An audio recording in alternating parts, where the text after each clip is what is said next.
Hi guys, we have our new book, Ungifted by Korman. I'm super excited about this one because it's supposed to be really funny. All right, but as always, we have our author questions first. So, were you in the gifted program when you wrote your first book in 7th grade? He wrote his first book in 7th grade? Wow. Absolutely not. I was just as ungifted as Donovan Curtis, who is the character in this book we're going to read. I wrote Ungifted to play around with the idea that there's a little bit of genius inside every kid, gifted program or no. Actually, this can't be happening at McDonald Hall was kind of an accident. My English teacher was the track and field coach, and he just told us to write whatever we wanted for the rest of the year. Wow, we'll have to take a look at that book, This Can't Be Happening at McDonald Hall. The second one is, have you ever been hypnotized? No, but I have a close friend who's a licensed hypnotherapist. He helped me a lot for the hypnotists. I wanted to up the ante and create a true paranormal ability, but I've never done much with supernatural fantasy, so I didn't have those tools.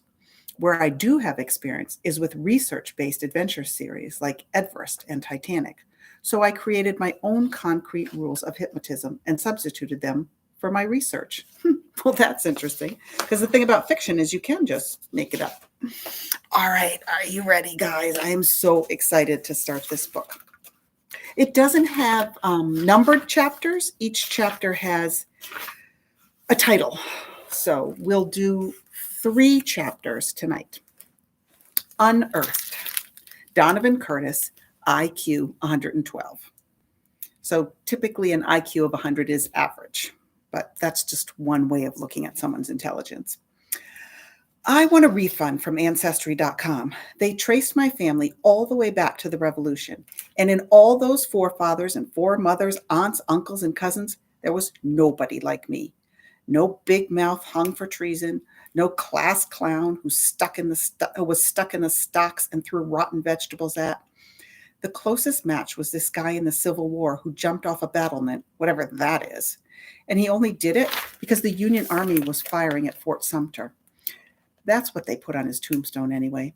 It sounds like a pretty good excuse to me. I did things like that. If there were any battlements in my neighborhood, I'd probably jump off them all. And not because of any army. I'd do it just to see what would happen. Reckless, my mother called me. Poor impulse control. That's the school psychologist. You're going to break your idiot neck one day, or somebody's going to break it for you, my dad. He was probably right. They were all right. But when the thing is right there in front of me and I can kick it, grab it, shout it out, jump into it, paint it, launch it, or light it on fire, it's like I'm a puppet on a string, powerless to resist. I don't think. I do. It can be little things, like throwing darts at a pool float to test my sister's swimming skills, or spitting back at the llamas at the zoo. It can be more creative, a helium balloon, a fish hook, and Uncle Mark's toupee. It can even be the smart alecky comments that got me voted most likely to wind up in jail in my middle school, the last 2 years running. Our fans are great. Our team is nifty. We're going to get blown out by 50. See, that was probably not the wisest thing to say on the day of the big game against our basketball arch rivals, Salem Junior High. But I didn't just say it. I broadcast it over the PA system to the entire school. I don't know why I did it. The cheer was already fully formed in my mind. The poster advertising the big game had planted it there. It was definitely going to come out. Why share it with only the 2 Daniels, who were with me in the office awaiting sentence for our spitball war, when there was a perfectly good microphone a few feet away, unattended and live? Okay, it wasn't live. I had to flick the switch. I even had pom-poms. Well, a crumpled piece of paper for sound effects. The howl of protest that went up all around the building surprised even me. It was like I'd gone from house to house poisoning everyone's dog. It was probably for my own good that I wound up in detention. If I'd been free in the halls at 3:30, I would have been lynched. The sense of humor at Hardcastle Middle School didn't extend to their precious basketball team. "Why'd you say we're going to lose, man?" asked Whelan Kaiser, starting center, peering down at the top of my head from his 6'4" vantage. Why? There's no logical explanation for that. It had to come from my DNA. That's why I needed Ancestry.com. I was the only kid in detention that afternoon. All crimes had been forgiven in order to pad the audience for the big game against Salem, which had to have already started. All crimes except mine, dissing the basketball team. Even the Daniels, 2/3 of the spitball war, had been cut loose while I was doing time. The Daniels weren't at the game. I knew this because they were sulking in the bushes outside the detention room, making grotesque faces at me through the window. If they could make me laugh, and it wasn't easy to hold back, I'd be in even more trouble. As it was, Mr. Fender was checking his watch every 30 seconds. He wanted to be at the game, not babysitting me. Finally, he could bear it no longer. "I'll be right back," he told me sternly. The instant he was gone, the window was flung open from the outside. "Come on," hissed Daniel Sanderson. "Let's get out of here." "He's coming back," I protested. "No, he's not," scoffed the other Daniel Nussbaum. "He's going to the office to watch the feed from the security camera in the gym. You've only got 10 more minutes. If he's any kind of basketball fan, you're golden." I was out the window like a shot, breathing sweet, free air. See what I'm saying? The open road called, and I took it. This time I needed a little help. That's where the Daniels came in. They helped me a lot. They'd help me to the office with our spitball fight, and help me to the PA mic by daring me to do it. With friends like them, sometimes I wondered why I would ever need enemies. I turned on them. "Thanks for letting me take the fall alone. Your support was really touching." Nussbaum shrugged innocently. "I couldn't take credit for your poem." "It wasn't a poem, it just happened to rhyme." "I've been meaning to talk to you about that," Sanderson put in. "Don't you think that's kind of dorky? I mean, who rhymes anymore?" "Nobody," I concluded, "except the entire hip-hop community." I bounced a pine cone off his head, which only made him grin wider. We were at the top of the hill looking down on the gym we shared with Hardcastle High. The parking lot was jam-packed. A roaring cheer spilled out of the building. "Man, you couldn't fit a Hot Wheels car in there," Nussbaum exclaimed, taking in the crowded lot. "Salem versus Hardcastle is the place to be." "Let's go check out the score," said Sanderson. "We can see if our nifty team will lose by 50. "Yeah, Donovan, nice school spirit," Nussbaum added, like he had any. We started down, the Daniels jostling each other absently. A kind of friendly belligerence came naturally to those two. Maybe they were descended from the Hatfields and the McCoys. I'll bet the Daniels had never checked it out on Ancestry.com. And then the moment was upon me. I must have passed the statue of Atlas 1,000 times going back and forth on the campus of the Hardcastle Public Schools. Yet somehow it was like I'd never seen it before. It was not the Titan's broad, powerful shoulders supporting the bronze globe of the world and heavens that seemed so different. But since when did Atlas have such a big butt? Seriously, I knew he was a Titan, but I didn't know that the most titanic thing about him was his caboose. He looked like a reject from The Biggest Loser. Suddenly, I was striding towards the statue in an almost trance-like state. I picked up a falling tree branch and made my approach. Nussbaum noticed my zombie-like concentration. "Dude, what are you doing?" I didn't answer, and he didn't really expect me to. He knew me. They both did. I cocked back the branch and unloaded a home run swing. The impact vibrated up through my arms to my brainstem and into every cell in my body. The branch shattered in my hands. I have to say that this was always the best part of it for a guy like me. The split second the tomato hits the car, the very brief flight as I drop from the edge of the roof to the pool, the instant the balloon lifts the toupee and the sun's rays glint off that shiny bald head. Or, in this case, the gong sound from the statue's bronze behind, the payoff. It was usually downhill from there, sometimes literally. Atlas shivered as the vibration traveled through his metal body. The celestial spear shivered too, rocking dizzily on his muscular shoulders. At that point, I noticed for the first time that the sculpture wasn't a single piece of metal, but two bolted together at the nape of the Titan's neck. Corrosion is a terrible thing. It was all in slow motion, but there was nothing you could do to stop it. With a crack, the bolt snapped, pieces whizzing out of sight.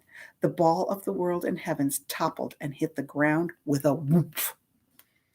I was still wrapped up in the deed, lost in the moment. It took the twin gasps from the Daniels to break the trance, and by that time, the heavy ball was already rolling. Oh no. The big bronze globe careened down the hill toward the gym, picking up speed as it went. I ran after it, although what I thought I could do to stop it, I have no idea. Help me, I called to the Daniels, but they were headed in the opposite direction. They liked to watch me do stuff. They had a lot less interest in hanging around for the consequences. Heart sinking, I projected the course of the runaway globe. The prognosis was not good. It was hurtling straight for the parking lot, where a lot of innocent cars were waiting to get bashed in. Desperately, I threw myself headfirst at the juggernaut. When my shoulder struck the heavy metal, it felt like running into a brick wall. If it changed the direction at all, it was about a millionth of an inch. Flat on my face now, all I could do was watch. The globe screamed down towards all that expensive machinery, bounced off an upturned curbstone, and caroomed toward the building. The cars were safe, but the world and heavens were now on a collision course with the basketball game. It pulverized the glass doors, sending up a blizzard of shards that obscured the entrance. I heard a very sharp whistle blast, like the referee was calling a foul on Atlas, or possibly me. There was another relative on Ancestry.com. He wasn't very much like me. I doubt I would have remembered him at all, except for his name, James Donovan. I'd wondered if I was named after him, although my mother claimed she'd never heard of the guy. He emigrated from Ireland in 1912, which would have been fine, except that the ship he picked was, think Atlas here, the Titanic. As decision makers, he and I were pretty much on the same level. But get this, he didn't die. He was plucked from the freezing water alive. James Donovan was a survivor. If I'd inherited any of those skills, I had a sinking feeling they were about to come in handy. All right, the next chapter, Unidentified. Dr. Schultz, IQ 127. To be the superintendent of a school district like Hardcastle, with its 47 buildings and more than 30,000 students, was a huge responsibility. A lot of administrators would have hundreds of complicated rules to follow. I had only one: no screw-ups. So when I took time out of my busy schedule and burdensome duties to attend a middle school basketball game, I expected to see orderly students, good sportsmanship, and happy alumni. What I did not expect to see was a giant metal ball blasting into the gymnasium, scattering players like 10 pins. Not only did it create a dangerous situation, but it also reflected very badly on the Hardcastle schools. Miraculously, no one was injured. Still, there was a lot of chaos as the parents of the players rushed to their sons on the floor in an effort to protect them from whatever this onslaught was. I knew instantly. That globe was part of the statue of Atlas that stood on the knoll overlooking the school, and it certainly hadn't rolled itself down to the gym. I raced through the shattered door and onto the lawn. I could see the ribbon of crushed grass all the way back to the figure of Atlas, who looked peculiar, bent under the weight of absolutely nothing. The culprit lay in the flattened path, raised up on his elbows, staring at the damage guiltily. "You there," I called. The boy tried to scramble up and run, but he couldn't get any traction on the squashed turf. By the time he found his feet, I was upon him, and he was caught. "Come with me to my office." His shoulders slumped. "Yeah, okay." He looked as worried as he ought to be. I drew some small satisfaction from that. The administration building was on the very same campus, but the boy didn't speak on the way over, not even to protest his innocence. A fat lot of good that would have done him. I had him dead to rights, and the evidence, a 400-pound bronze sphere, and the damage it had caused, spoke plainly about what he had done. At last we reached my office, and I glared at him across the desk. "Do you know who I am?" He shook his head and had the grace to look a little scared. "I'm Dr. Schultz, superintendent of the Hardcastle Independent School District, and I'll have your name and your school's name right now." "Donovan Curtis. I go here, Hardcastle Middle, where, it happened." I wrote the information on a piece of paper on the cluttered desk in front of me. "Well, Donovan Curtis, I don't have to tell you that you're in big trouble right now. You're lucky that no one was hurt or even killed by that stunt of yours. Why would you do such a thing?" "It was an accident." If he thought he could get away with an excuse like that, he had picked the wrong administrator. A giant metal ball doesn't plow through a building by accident. He spoke up again. I hit the statue with a branch, but I didn't think the world would fall off. You didn't think? My secretary, Ms. de Bourbon, came bustling in looking worried. I'm so sorry to disturb you, Dr. Schultz, but you're needed urgently back at the gym. Someone called the fire department from a cell phone, and you're the only one with authority to send them away. She frowned. Nothing's on fire, is it? No, of course not. I was halfway to the door when I hesitated. What to do with the boy? He was looking hopeful, as if he were home free, but believe me, he wasn't. It would serve him right if I left him sitting there cooling his heels while I went out to deal with the mess he'd made. But who knew how long that would take? By now, those firefighters could be finding code violations in the gym, and I had a dinner meeting across town. I skewered him with my most severe expression. You can go. I'll send for you tomorrow morning and we can continue this discussion. He was out of there like a shot. I wasn't far behind him when Mrs. de Bourbon called me back. I'm sorry to bother you again, but Student Services needs the list of new candidates for the Gifted program. I sighed. Did everything have to pass through me? I was only one person. It's on my desk, Cynthia. You can't miss it. What a nightmare. There was damage to the gym floor in addition to the doors, which were a total loss. The foundry that had made the statue had gone out of business 5 years ago, so good luck getting a replacement globe for Atlas. The district's insurance agent was on vacation for the next 2 weeks. I missed my dinner meeting and my dinner. By the time I got back to my office, I was almost insane with aggravation. This was exactly why I couldn't tolerate screw-ups. There was no such thing as just one. First led to the second, and pretty soon they were coming at you in battalions. I needed to accomplish one real thing on this miserable day, and I knew exactly what it was going to be. I was going to call that boy's parents and let them know the damage and chaos their son's vandalism had caused. I scanned my desk for the paper where I'd written his name. It was gone. I scoured every item on that desk, not just once, nothing. Cynthia! But she had left for the day. How could this be? That boy must have snuck back in and stolen the paper, hoping I'd forget his name among the 30,000 students I'm responsible for. Well, he was wrong about that. His name was sudden overpowering chagrin. I had broken my only one rule. Unexplained. Donovan Curtis, IQ 112. If I didn't die of stress that night, I probably never will. Each time the phone rang, I was convinced it was Schultz calling to rat me out to Mom and Dad. Every knock at the door meant the police were here to arrest the guy who'd bombed a basketball game with the weight of the world. Whatever my dad's BlackBerry pinged, I was positive that was the newsflash. It didn't make for good sleeping. It didn't make for any sleeping. Mom was shocked at the sight of me over the breakfast table. I was studying, I told her with a yawn, wide enough to drive a truck through.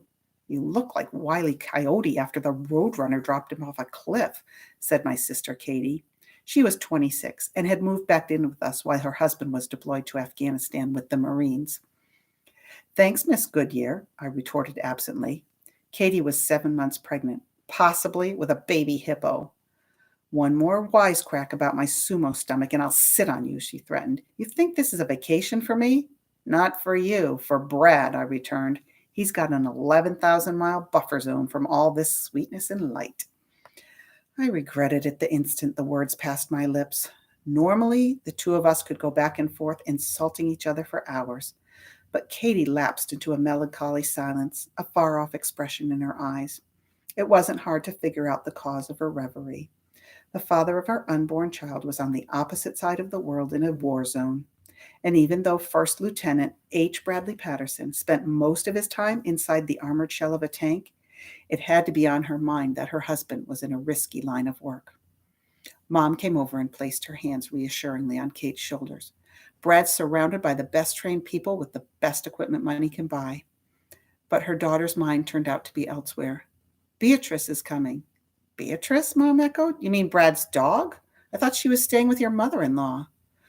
She was, Katie exclaimed miserably. But Fanny called me this morning. She said she can't cope and she's coming this afternoon to drop off Beatrice. We're getting a dog? I asked, mildly interested. That mutt hates me, Katie moaned.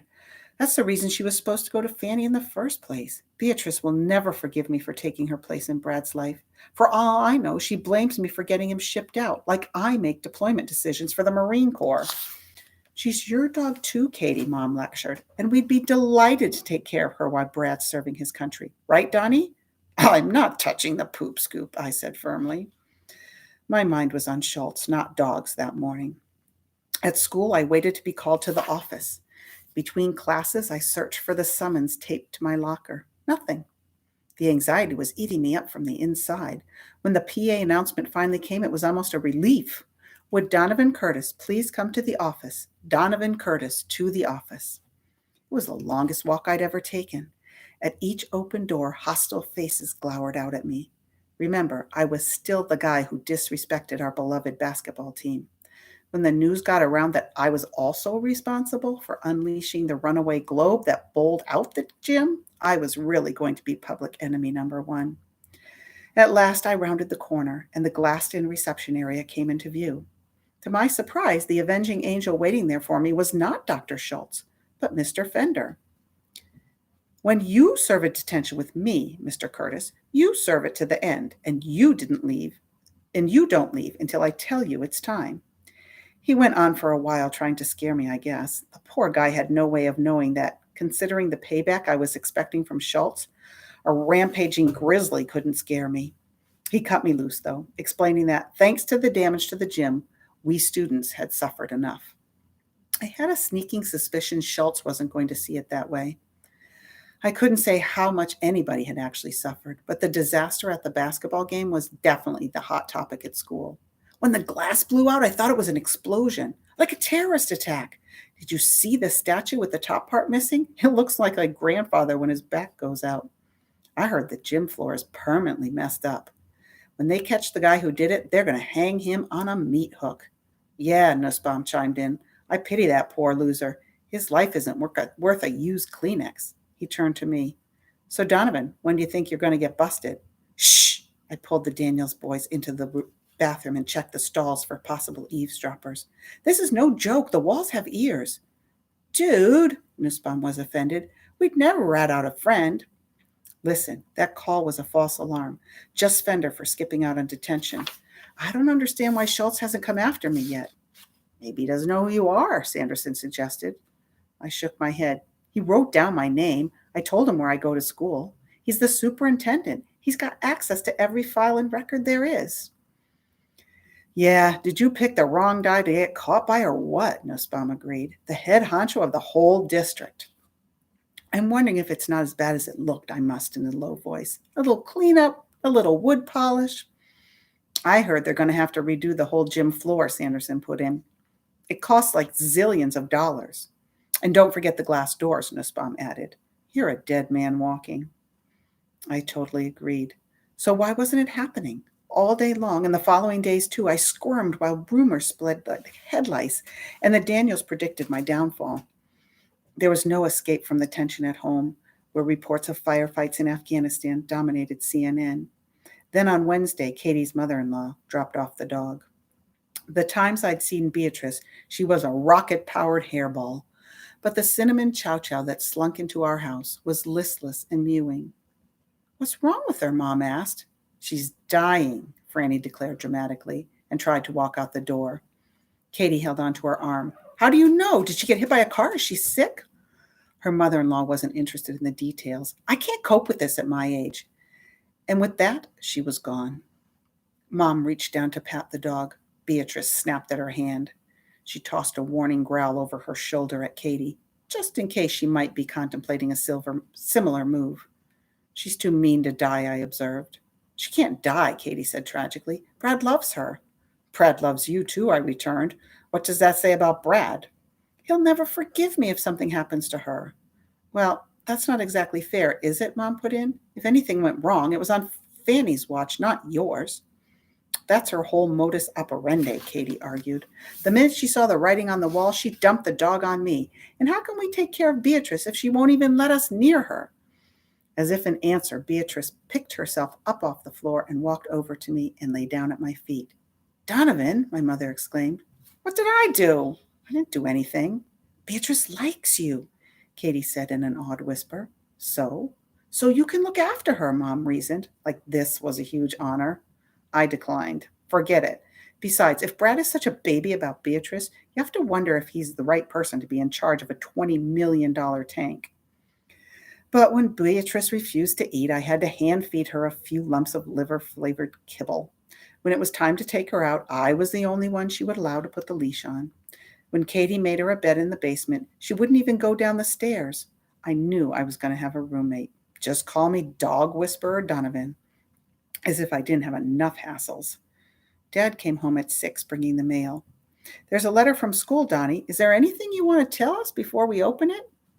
By that time, my tongue was stuck to the roof of my mouth, so I just shook my head and waited for the axe to fall. Who knew how much trouble I was in? Suspended? Probably. Expelled? Not out of the question, especially since Schultz thought I'd done it on purpose. I had done it on purpose, the hitting the statue part anyway. While Dad read, I monitored the telltale vein in the top left corner of his forehead. It bulged a little, but not nearly as much as it had during the aftermath of the toupee liftoff. That had to be considered an encouraging sign. At last, he handed me the letter. You have an explanation for this? Uh, I, oh, where would I start? My eyes fell on the page. To the parents of Donovan Curtis, the time has come to recognize your child's hard work and commitment to excellence as a student in the Hardcastle Independent School District. This letter is to inform you that Donovan has been selected to attend the Academy for Scholastic Distinction, ASD, a special program geared towards gifted and talented students, tailored to their exceptional abilities and extraordinary potential for academic achievement. It said a lot more about school transfer paperwork and registration forms and which bus route would take me to my new placement at the academy. I barely saw any of it. My eyes couldn't get past the words like excellence, distinction, gifted, and especially Donovan Curtis? Gifted? Me? I was the guy who skateboarded down water slides and shot a super soaker at an electric fence. When people heard my name, they thought, don't try this at home, not gifted. I wasn't being expelled, I was being promoted. Dad was grinning from ear to ear. I always knew the real problem was they weren't challenging you. Mom looked worried. Is everything okay? Donnie's gifted, Dad crowed. It's a mistake, Katie scoffed. The kid's about as gifted as a caterpillar. He brings home a bee and it sets off 6 days of skywriting and fireworks. Much as I hated to agree with Katie, she had a point. My grades weren't terrible, but they were nothing to write home about. Come to think of it, I remembered the day all the nerds and brainiacs took the special aptitude test to see who got into the gifted program. I remembered it because nobody even asked me to give it a try. I wasn't insulted because I wasn't gifted. My eyes skipped down to the bottom of the page. My heartiest congratulations once again. Your child is a credit to the Hardcastle Independent School District. Sincerely, Dr. Alonzo Schultz, Superintendent. Schultz? The only program Schultz would recommend me for was Alcatraz. Didn't he realize who I was? I mean, the guy made a point of getting my name so he'd know exactly who to burn at the stake. It came to me in a giddy flashback to the day of the incident. Right after Schultz let me go, his secretary asked for the roster of new kids for the academy. The superintendent's response was the last thing I remember before bouncing out of there. His exact words, "It's on my desk, Cynthia. You can't miss it." Had that big doofus scribbled my name on the gifted list by accident, and everybody else thought it was there because it was supposed to be? It seemed crazy, but it did explain two inexplicable things going on in my life right now. One, why Schultz hadn't come to kill me yet, and two, why I'd just been invited to go to genius school. I laughed out loud. People thought I acted without thinking. This was 1,000 times worse than hitting a statue with a twig. It was a shoo-in for the Bonehead Moves Hall of Fame. What's so funny, Dad asked. I almost spilled the beans. How many chances do you get to show the guy who runs the entire city school system that he's an even bigger dipstick than you are? Besides, it's not like my parents weren't going to find out eventually. Sooner or later, Schultz would realize his mistake or would he? The only district officials who saw me that day were Schultz and his secretary, and neither of them had met me before. They worked in the administration building, not Hardcastle Middle School. The paper my name was written on was surely gone now, crumpled up in a wastebasket or fed through a paper shredder. The one thing the superintendent knew about me was the school I went to. That was the only way he could get to me. The gifted letter tingled in my hands. If I was at the academy, he wouldn't be able to find me. It was the realm of brainiacs and goody-goodies, the last place they'd look for a kid who put a bronze globe through a glass door. A tiny voice spoke up from the depths of my spleen. Forget it. Not in a million years. You won't last 10 minutes in the gifted program. There's never been anybody more ungifted than you. Mom was flushed with happiness. I always knew this day would come. It was only a matter of time before people realized how special you are. She sniffed back a tear of emotion. Beatrice was our good luck charm. Things are finally starting to turn around for this family. I can feel it. I feel it too, added Dad, putting his arms around her. Wait a minute. Beatrice? His eyes strayed to the hall, where the languid Chow Chow was chewing up his newspaper, reducing it to an inky pulp. Up until that instant, I honestly don't think I was going to go through with it. But since Brad had shipped out and Katie had moved back in, the tension in our house had been simmering just below the boiling point. And now this extra stress with a stupid dog, how could I pile my own problems on top of that? Especially when Mom and Dad look so proud, something that didn't happen every day where I was concerned. I thought of my namesake, James Donovan, on the foundering Titanic. What would he do, sink or swim? Gifted, I said a little louder, as if trying it on for size. I guess I better go to school and clean out my locker. That's pretty funny. Obviously, the principal, when he wrote his name down, wrote it on that list. So what do you think? I think it's going to be a pretty funny book. So I will see you again Wednesday at 4 o'clock. Talk to you later, guys.